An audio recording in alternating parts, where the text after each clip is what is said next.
अपन ने अभी wave mechanical model of atom देख लिया है, ठीक है। अब उसमें ये बताया है कि आपका जो इलेक्ट्रॉन होता है वो ऑर्बिट में ना पाया जाके क्या न्यूक्लियस के चारों ओर कहीं पर भी पाया जा सकता है, ठीक है। तो आपका क्या होता है कि यहां पर दो टर्म आते हैं, ठीक है। एक आता है इलेक्ट्रॉन क्लाउड, एक आता है इलेक्ट्रॉन क्लाउड। क्या होता है electron cloud? The three dimensional space, the three dimensional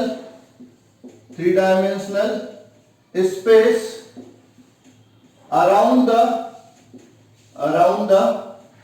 nucleus where electron can be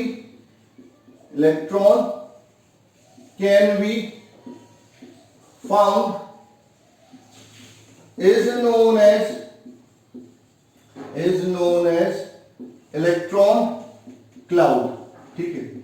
आपका क्या होता है कि आपका न्यूक्लियस के चारों तरफ थ्री डायमेंशनल स्पेस जो होता है जहां पर आपका इलेक्ट्रॉन पाया जा सकता है, उस थ्री डायमेंशनल स्पेस को अपन क्या बोलते हैं बेटा? इलेक्ट्रॉन क्लाउड बोलते हैं। तो अगर आपसे कोई पूछता है कि what do you mean by electron cloud, तो the three dimensional space around the nucleus where electron can be found is known as electron cloud. इसके बाद आपकी आती है ऑर्बिटल। ऑर्बिटल अलग होती है, ऑर्बिट अलग होती है, ठीक है। आप पहले अपन ने सर्कुलर ऑर्बिट पढ़ी थी, वो प्लेनर मोशन ऑफ इलेक्ट्रॉन को बताता है, ठीक है, और उसमें बहुत सारी लिमिटेशन थी, ठीक है। अब अपन बात करते हैं ऑर्बिटल्स की, ठीक है। ऑर्बिटल्स क्या होती है? The three dimensional space, the three dimensional space where the probability of finding electron is maximum, ठीक है। इलेक्ट्रॉन क्लाउड में वो स्पेस जहां पर इलेक्ट्रॉन के पाए जाने की probability maximum are known as orbitals, ठीक है। ये जो ऑर्बिटल्स होती हैं वो एस ऑर्बिटल होती है, पी में भी p x, p y, p z, d x y, d y z, d z x और d x square minus y square और डी जेड स्क्वायर, ये आपकी क्या होती है? ऑर्बिटल्स होती हैं। इसके अलावा एफ बी आ जाती है, एफ बी ऑर्बिटल्स हो जाती हैं। तो आपका क्या होता है कि अगर आपसे कोई पूछता है कि ऑर्बिटल्स क्या होती है? The space around the nucleus where the probability of finding electron is maximum is known as orbital, ठीक है। अब आपसे पूछ लिया जाता है difference between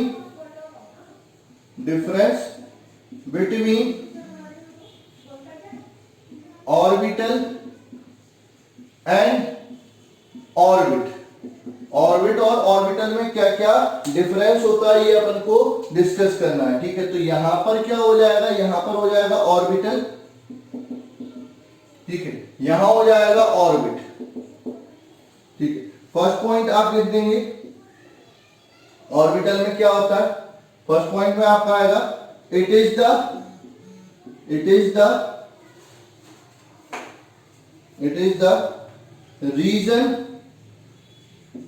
region in 3D space around nucleus where probability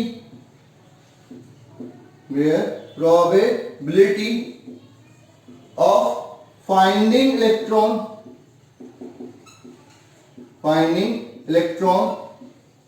is maximum. जो डेफिनेशन है वही लिख दी कि ऑर्बिटल क्या होता है? थ्री डायमेंशनल स्पेस होता है अराउंड द न्यूक्लियस जहां पर इलेक्ट्रॉन पाए जाने की प्रोबेबिलिटी सबसे ज्यादा होती है, ठीक है। उसके बाद ये क्या होता है? It is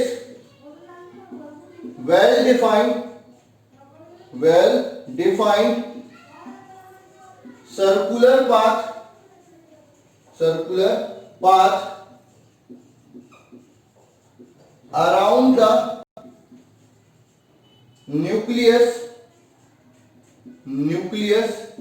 in which electron revolve.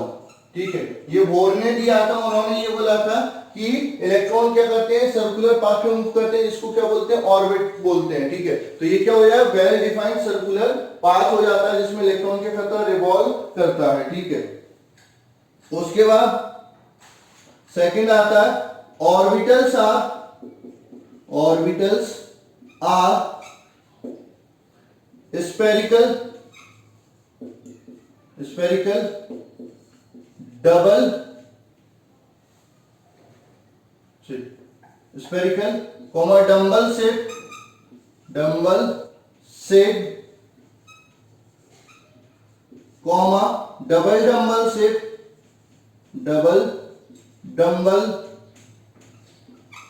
dumbbell shape और कॉम्प्लेक्स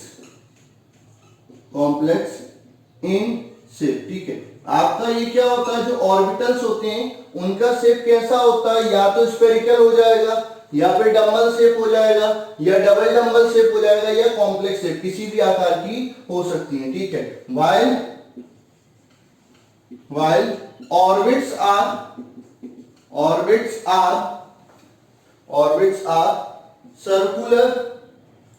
circular और elliptical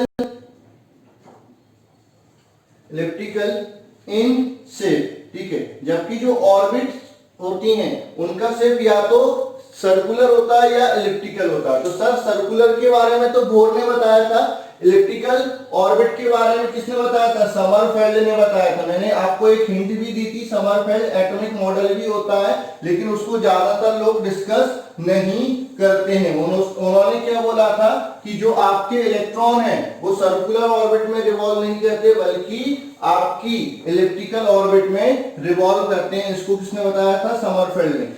इनके बेसिस पे एजिमुथल क्वांटम नंबर भी दिया गया, जो सब सेल के बारे में बताता है। ठीक है, एनर्जी ऑर्बिटल एनर्जी जो लेवल होता है वो सेल के बारे में बताता है, उसके अंदर फिर भी एनर्जी होती है, मतलब सब सेल प्रेजेंट होती है, सब सेल में ऑर्बिटल होते हैं, और हर ऑर्बिटल में कितने इलेक्ट्रॉन होते हैं, 2 इलेक्ट्रॉन होते हैं। ठीक है, तो अगला पॉइंट क्या आता है,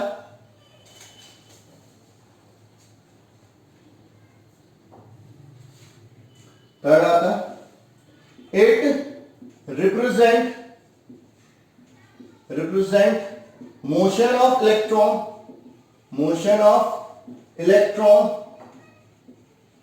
इन 3D। ठीक है, ये ऑर्बिटल क्या बताती है, मोशन ऑफ इलेक्ट्रॉन बताती है, किसमें, 3 डायमेंशन में। ठीक है, इधर लिखेंगे it represent motion of electron in plane. ठीक है, ये क्या बताता है, मोशन ऑफ इलेक्ट्रॉन बताता है, किसमें, प्लेन में बताता है। ठीक है, उसके बाद third fourth, the maximum number of electron in a orbital is 2। ठीक है, किसी भी ऑर्बिटल में केवल 2 इलेक्ट्रॉन ही पाए जा सकते हैं। ठीक है, जबकि यहां पर क्या होता है, the maximum number of electron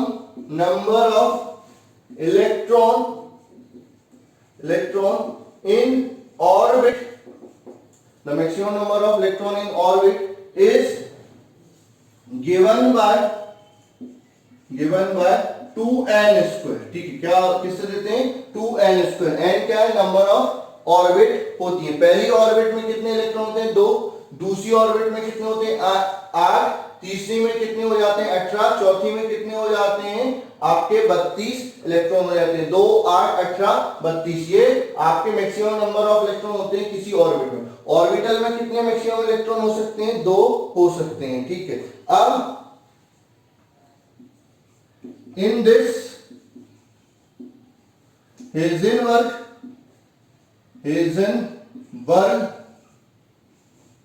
uncertainty principle is valid। ठीक है, क्यों? क्योंकि ये क्या बता रहा है, प्रोबेबिलिटी ऑफ फाइंडिंग इलेक्ट्रॉन बता रहा है, मतलब कि आपकी जो पोजीशन ऑफ इलेक्ट्रॉन है वो अनसर्टेन है, उसका जो मोमेंटम है वो अनसर्टेन है। तो इसमें जो हेजनबर्ग अनसर्टेनिटी प्रिंसिपल है वो क्या रहता है, वैलिड रहता है। ठीक है, इसमें in this Heisenberg uncertainty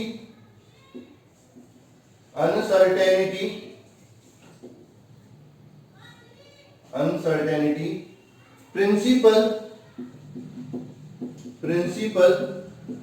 is not valid. ठीक है, ये आपका वैलिड नहीं होता। क्यों?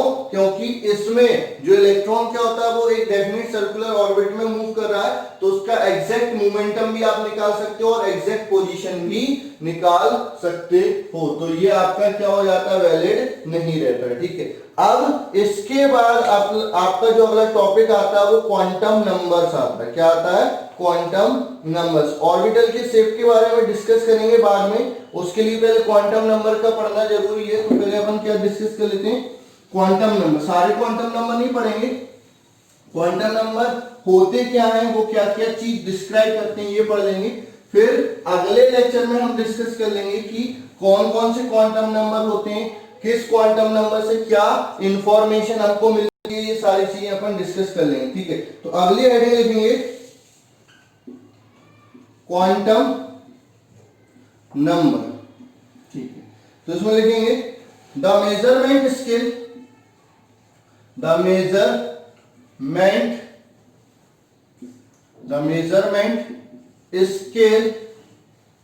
by which orbital are distinguished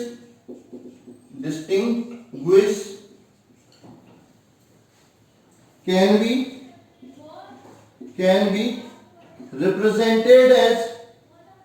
be represented as set of certain number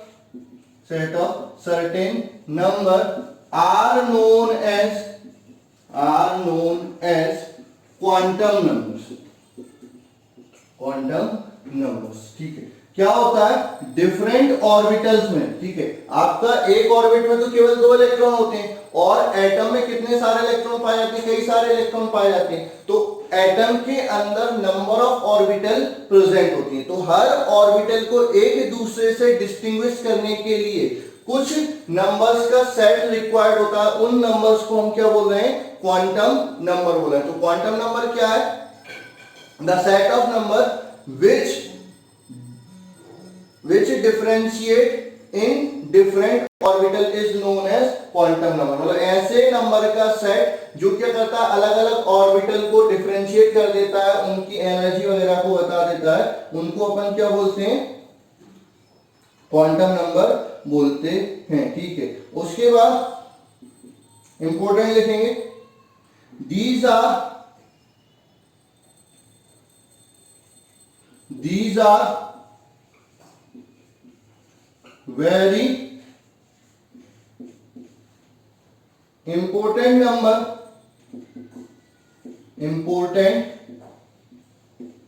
number which specify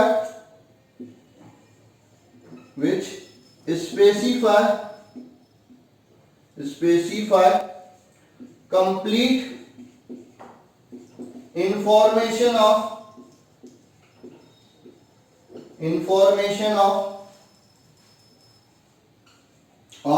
orbital like shape, size, orientation and energy. ठीक है, ये क्या होते हैं, बहुत इंपॉर्टेंट नंबर होते हैं जो क्या बताते हैं, shape, size, orientation of energy बताते हैं। ठीक है, तो आपका क्या होता है, जैसे आपका क्या होता है, एनर्जी और साइज कौन बताता है, प्रिंसिपल क्वांटम। गुड इवनिंग, कैसे हैं, मैं Deepak Sharma achievers career institute के ऑनलाइन चैनल पे आपका बहुत बहुत स्वागत करता हूं। आज हम वेव मैकेनिकल मॉडल पढ़ने वाले हैं। लास्ट लेक्चर में हमने आपका बोर्स एटॉमिक मॉडल पढ़ा था, उसके एडवांटेज, लिमिटेशन, सारी चीजें अपन ने पढ़ ली थी। साथ ही साथ आपका development of wave mechanical model के लिए डुअल नेचर ऑफ पार्टिकल और हेजनबर्ग अनसर्टेनिटी प्रिंसिपल भी पढ़ लिया था। ठीक है, तो अब अगली हेडिंग आती है wave mechanical model sorry wave mechanical model.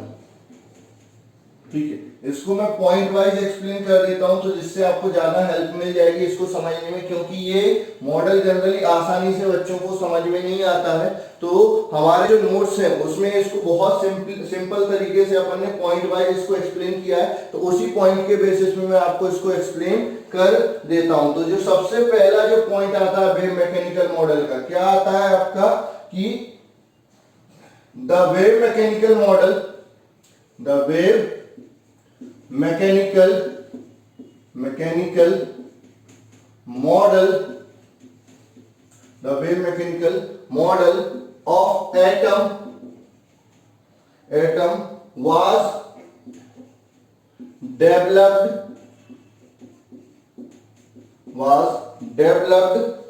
on the basis of dual nature of particle, और पार्टिकल में खासकर कौन, इलेक्ट्रॉन। ठीक है, बाय इरविन स्क्रोडिंजर इन 1926। ठीक है, आपका जो वेव मैकेनिकल मॉडल है वो किस के बेसिस पे बताया गया, डुअल नेचर ऑफ इलेक्ट्रॉन के बेसिस पे बताया गया कि इलेक्ट्रॉन पार्टिकल की तरह भी बिहेव करता है और वेव की तरह भी बिहेव करता है। और इस मॉडल को किसने प्रपोज किया था, इरविन श्रोडिंगर ने। ठीक है, इनकी एक इक्वेशन आती है जिसको अपन श्रोडिंगर वेव इक्वेशन भी कहते हैं। ठीक है, कब किया गया था, 1926 में ये मॉडल प्रपोज किया गया था। तो सबसे सिंपल पॉइंट आपको याद क्या रखना है कि जो वेव मैकेनिकल मॉडल है वो किस प्रिंसिपल पर बेस्ड है, आपका डुअल नेचर ऑफ इलेक्ट्रॉन के प्रिंसिपल पर बेस्ड है। इसको प्रपोज किसने किया था, इरविन श्रोडिंगर ने किया था। कब किया था, 1926 में, 1926 में किया था। ठीक है, सेकंड पॉइंट आपका आता है, in this model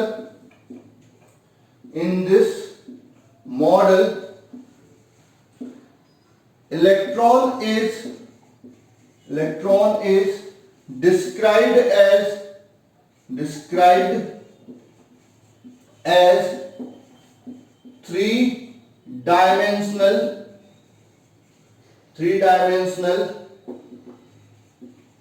wave in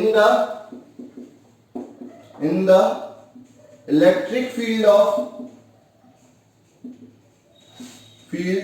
of positively charged nucleus। ठीक है, इस मॉडल में क्या बोला कि जो इलेक्ट्रॉन है उसको पार्टिकल की तरह कम ट्रीट किया, वेव की तरह ज्यादा ट्रीट किया। ठीक है, तो जो इलेक्ट्रॉन होता है वो न्यूक्लियस, पॉजिटिवली चार्ज न्यूक्लियस की इलेक्ट्रिक फील्ड में थ्री डायमेंशनल वेव की तरह वर्क करता है। ठीक है, उसके बाद थर्ड पॉइंट आता है, this approach is also called probability approach। This approach is called probability approach। ठीक है, ये इस अप्रोच को हम क्या बोलते हैं, प्रोबेबिलिटी अप्रोच बोलते हैं, क्योंकि इसमें हेजनबर्ग अगर अपन बात करते हैं तो हेजनबर्ग ने क्या बोला था कि किसी भी पार्टिकल की एग्जैक्ट मोमेंटम और एग्जैक्ट पोजीशन हम डिस्क्राइब नहीं कर सकते साइमल्टेनियसली, उनकी अप्रोक्सीमेट यानी प्रोबेबल पोजीशन, प्रोबेबल मूवमेंट अपन बता सकते हैं। प्रोबेबिलिटी का मतलब क्या होता है, आपका रेंडमनेस, मतलब मेजर ऑफ रेंडमनेस होता है कि कहां पर पाया जा सकता है, उसकी क्या बोल सकते हैं, एक अप्रोक्सीमेशन। ठीक है भाई, इतनी कंडीशन है तो इतने में यहां पर पाया जा सकता है। ठीक है, in this model probability of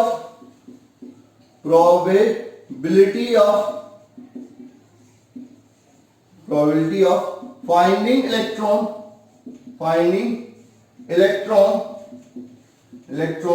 around the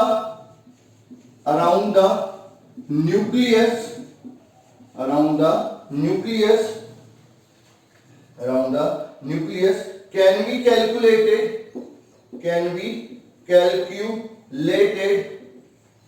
with the help of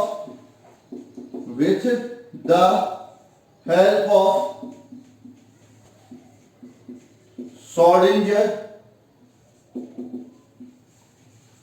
wave equation.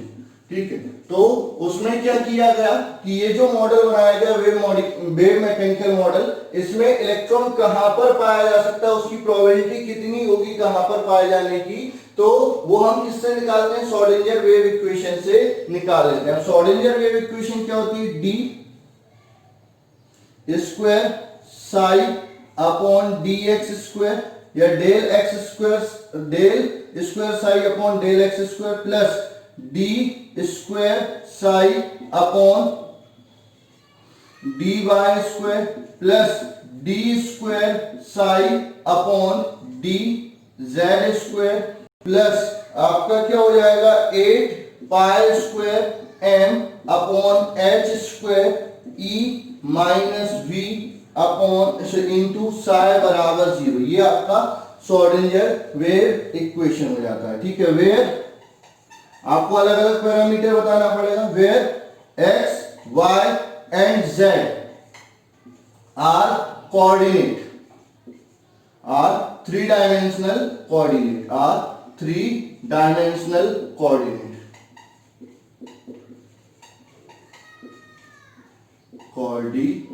ठीक है, तो ये आपके जो एक्स वाई जेड हैं वो क्या हो जाते हैं, थ्री डायमेंशनल कोऑर्डिनेट हो जाते हैं। ठीक है, और इसको हटा देता हूं,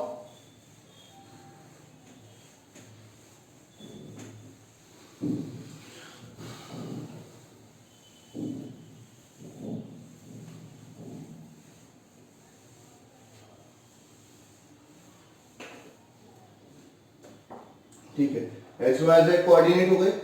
Sai is wave function that is amplitude of wave associated with electron in atom. It have no physical significance. ठीक है, आपका साई का कोई फिजिकल सिग्निफिकेंस नहीं होता, हम इसको वेव का क्या बोल देते हैं, एम्पलीट्यूड बोल देते हैं या सिंपल वेव फंक्शन बोल देते हैं। लेकिन इसके स्क्वायर की हेल्प से हम क्या निकाल सकते हैं, प्रोबेबिलिटी ऑफ इलेक्ट्रॉन निकाल सकते हैं कि वो कहां पर पाया जाता है। ठीक है, n is mass of electron, H Planck's constant, E total energy of given cell। ठीक है, where E is quantized ठीक है। V is potential energy, potential energy associated with electron, ठीक है। आपका E एनर्जी हो जाएगा जो क्वांटाइज लेवल में होगा n की अलग अलग वैल्यू के लिए या ऑर्बिटल के लिए, इसकी वैल्यू क्या हो जाएगी, अलग अलग हो जाएगी। और आप क्या कर सकते हैं, इस डेफिनेट वैल्यू E के लिए डिफरेंट ऑर्बिटल्स निकाल सकते हैं। ऑर्बिट अलग होता है, ऑर्बिटल्स अलग होता है। अभी कॉन्सेप्ट आने वाला है किसका, ऑर्बिटल्स का कॉन्सेप्ट आने वाला है, ठीक है। अब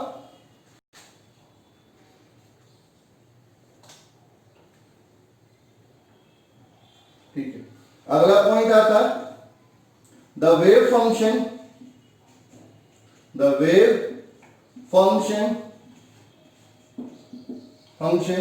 is complex quantity,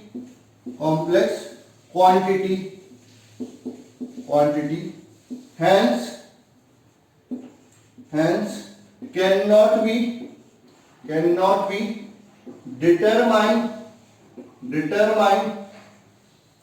experimentally,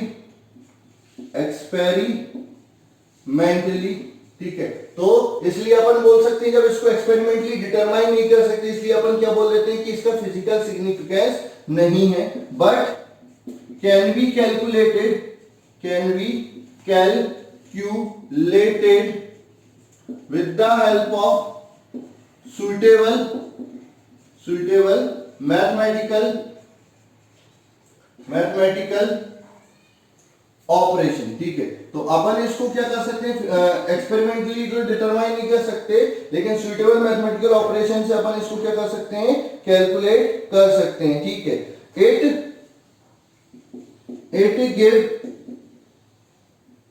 it give information about energy of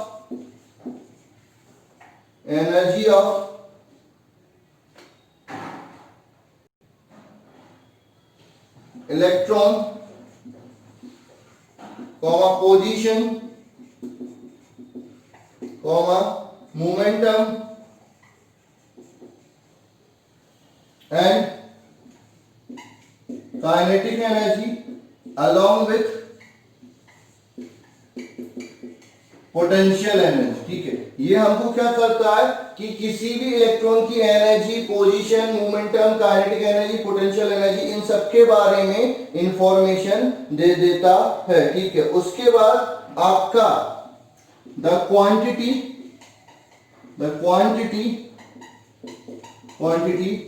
Sai square, wave function का square, is give probability of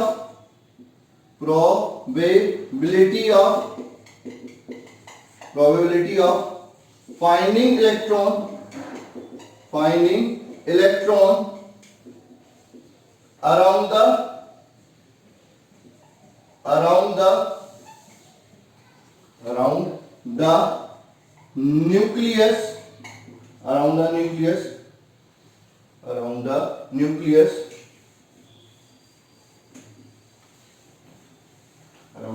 nucleus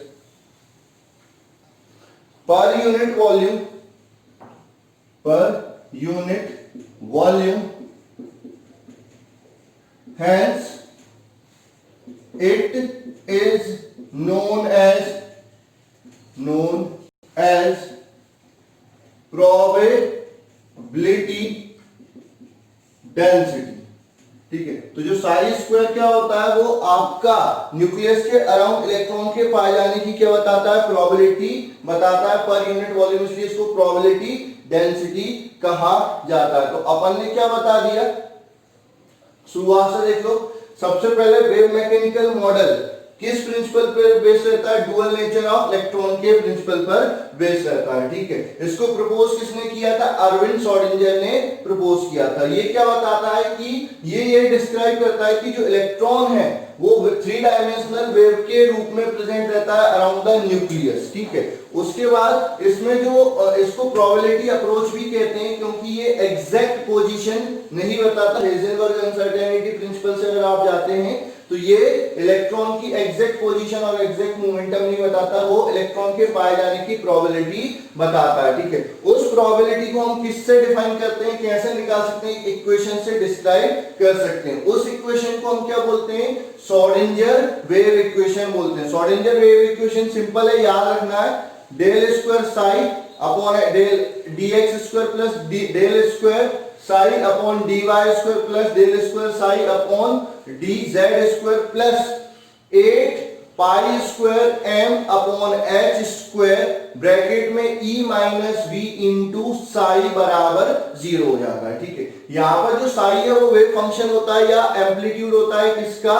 de Broglie wave associated with electron होता है, ठीक है। इसका वैसे तो फिजिकल सिग्निफिकेंस नहीं होता, क्योंकि इसको अपन क्या है डायरेक्टली मेजर नहीं कर सकते एक्सपेरिमेंट से, लेकिन डिफरेंट मैथमेटिकल ऑपरेशन से इसको क्या किया जा सकता है? कैलकुलेट किया जा सकता है, ठीक है। ये हमको क्या देता है? बहुत सारी इंफॉर्मेशन हमको देता है, जैसे आपकी पोजीशन ऑफ इलेक्ट्रॉन बताता है, मोमेंटम बताता है, आपका एनर्जी बताता है, बहुत सारी चीजें बता देता है। इसके जो सॉल्यूशन आते हैं, इस इक्वेशन की जो सॉल्यूशन आते हैं उनको क्वांटम नंबर्स कहा जाता है। बाद में अपन पढ़ेंगे क्वांटम नंबर्स, अभी पढ़ने वाले हैं, क्वांटम नंबर्स कहा जाता है, ठीक है।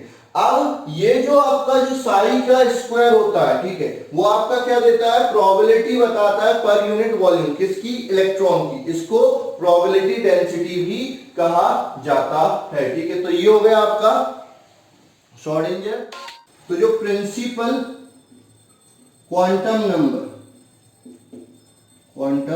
नंबर ये क्या बताता है? ये आपको बताता है आपका साइज एंड एनर्जी के बारे में बताता है, ठीक है। साइज और एनर्जी और मोमेंटम ऑफ ऑर्बिट बता देता है। फिर आपका आता है एजीमुथल क्वांटम नंबर। क्या आता है?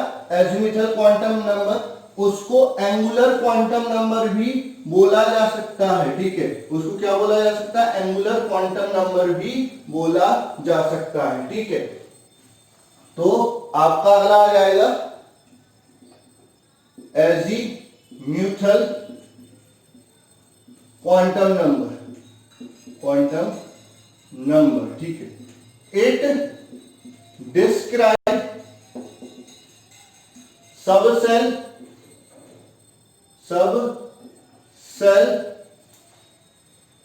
ठीक है, comma set, subshell comma set, ठीक है। उसके बाद आपका आता है magnetic quantum number. Magnetic quantum number it describe orientation of orbital. तो ऑर्बिटल को डिस्क्राइब करने के लिए 3 ही क्वांटम नंबर चाहिए, ठीक है। One more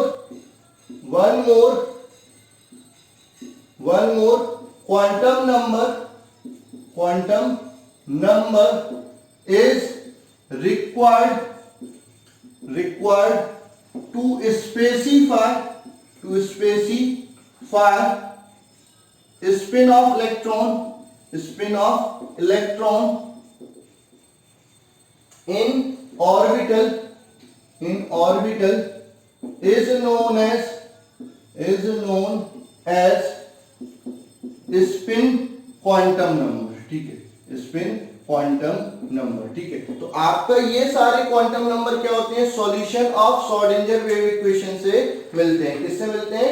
solution of Schrodinger wave equation से मिलते हैं, ठीक है। तो सबसे पहले आपको क्लियर होना चाहिए कि क्वांटम नंबर क्या होते हैं? The set of number which describe complete information about the orbital, that is shape, size, energy, ठीक है, ओरिएंटेशन, ये सब बताते हैं, ठीक है।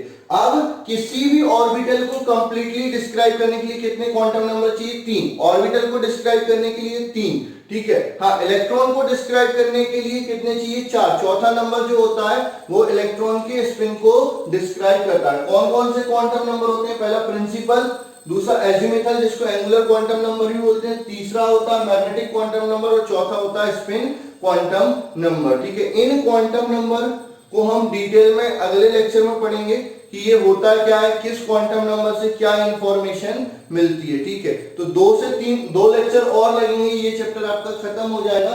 तो बिल्कुल आप अच्छे से पढ़ लीजिए, अगर कोई दिक्कत आती है तो बिल्कुल आप पूछ सकते हैं। तो आज के लिए बस इतना ही, धन्यवाद, मिलते हैं अगले लेक्चर।